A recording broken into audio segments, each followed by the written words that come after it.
Dot net के इस lecture में हम मल्टी थ्रेडिंग एग्जाम्पल डिस्कस करेंगे। हमने यहाँ पर एक एग्जाम्पल लिया हुआ है मल्टी थ्रेडिंग का, तो उसको हम लोग रन करके उसके बिहेवियर को इंटरप्रेट करेंगे।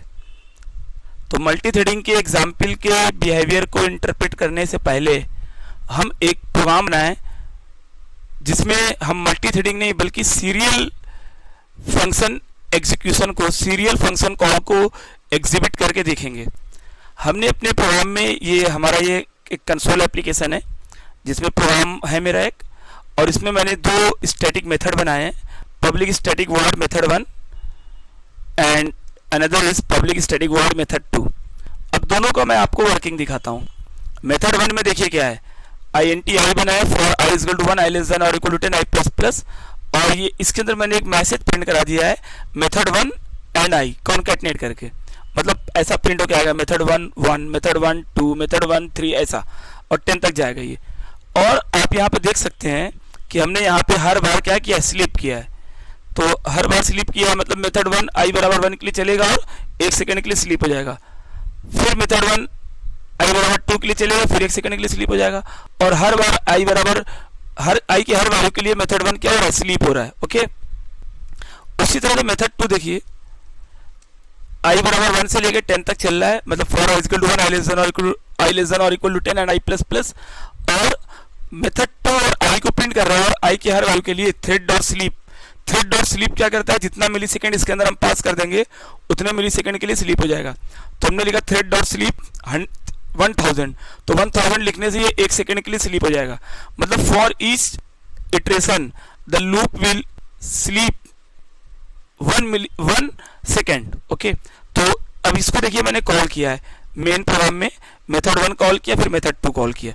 तो यानी पहले मेथड 1 कॉल होगा और उसके अंदर जो लूप है 10 बार चलेगा, जब वो 10 बार चल के फिनिश हो जाएगा तब मेथड 2 का नंबर आएगा, फिर मेथड 2 पूरा चलेगा। ओके, तो इसको देखिए आप रन करा के मैं दिखा रहा हूं आपको। आप इसके आउटपुट को इंटरप्रेट करिए।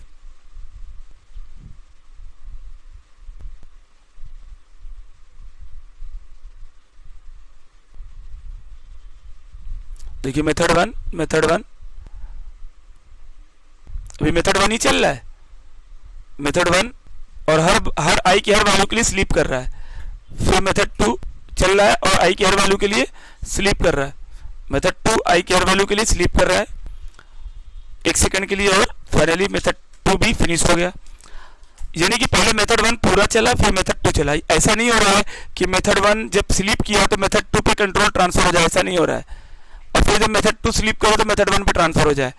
लेकिन मैं इसको ऐसा ही करना चाहता हूँ कि जब मेथड 1 i बराबर 1 के लिए मेथड 1 और 1 प्रिंट किया और स्लीप हुआ, तो जैसे वो 1 सेकंड के लिए स्लीप हुआ कंट्रोल मेथड 2 पे चला जाए। मतलब we want parallel execution of method 1 and method 2 both.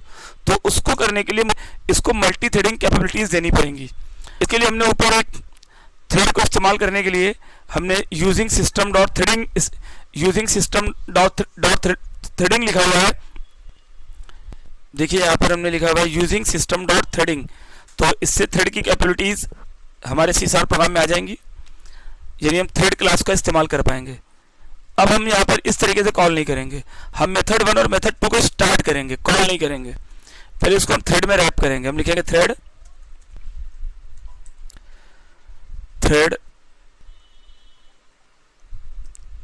T1 is equal to new thread.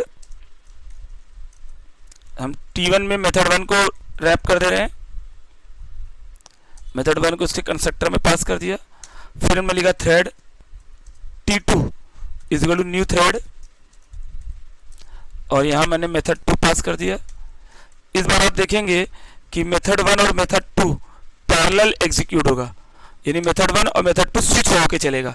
जब मेथड 1 चल रहा होगा तो मेथड 2 सस्पेंडेड होगा, और जब मेथड 2 सस्पेंड होगा तो मेथड 1 चलने लगे। मेथड 1 चल रहा होगा तो मेथड 2 सस्पेंड होगा, और फिर मेथड 2 चलने लगेगा तो मेथड 1 सस्पेंड हो जाएगा। मतलब एक चल रहा होगा और एक सस्पेंड रहेगा, ऐसा एक रन कर रहा है एक सस्पेंड रहेगा। तो अब हम लिखेंगे T1 डॉट स्टार्ट, इधर हम स्टार्ट करेंगे, और स्टार्ट क्या थ्रेड का फंक्शन है। अभी थ्रेड के जो मेथड्स है उसको हम अगले वीडियो में डिस्कस करेंगे, थ्रेड क्लास को पूरा डिस्कस करेंगे, मतलब आने वाले वीडियोस में। जब भी इसका टर्न आ जाएगा। तो अब इस बार देखिए क्या हुआ, थ्रेड T1 एक बनी, एक थ्रेड T2 बनी।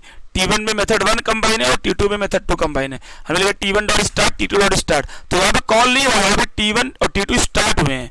मतलब जैसे दो बाइक एक साथ चलने लगी पैरेलल। देखिए मैं इसको रन कर रहा हूँ, आप देखिएगा मेथड 1 और मेथड 2 पे स्विचिंग होगी।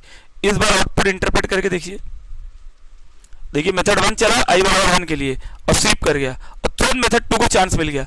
मेथड 2 चला i बराबर 1 के लिए, फिर मेथड 2 i बराबर 1 पे स्लिप हुआ तो मेथड 1 चल गया, फिर मेथड 1 स्लिप है, मेथड 2 चल गया। मतलब i की हर वैल्यू के लिए मेथड 1 जैसे स्लिप होता है वैसे मेथड 2 पे कंट्रोल चला जाता है, और जब मेथड 2 स्लिप होता है तो मेथड 1 पे। आप देखिए पहले ये मेथड 1 फिर मेथड 2 फिर method 1 method 2 method 1 method 2 method 1 method 2, और दोनों ने अपने आप को 10-10 बार कंप्लीट कर लिया स्विच हो के। तो इसमें आपने मल्टी थ्रेडिंग के एक नॉर्मल बिहेवियर को देखा कि मल्टी थ्रेडिंग कैसे होती है।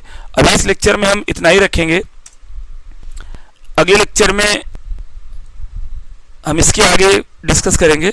एक बार इसको आप पूरा स्क्रॉल कीजिए, यूजिंग सिस्टम डॉट थ्रेडिंग, और ये मेथड 1 है हमारा, मेथड 2 है, ओके, ये मेन फंक्शन है। अभी इस लेक्चर में हम लोग इतना ही रखेंगे। Thank you.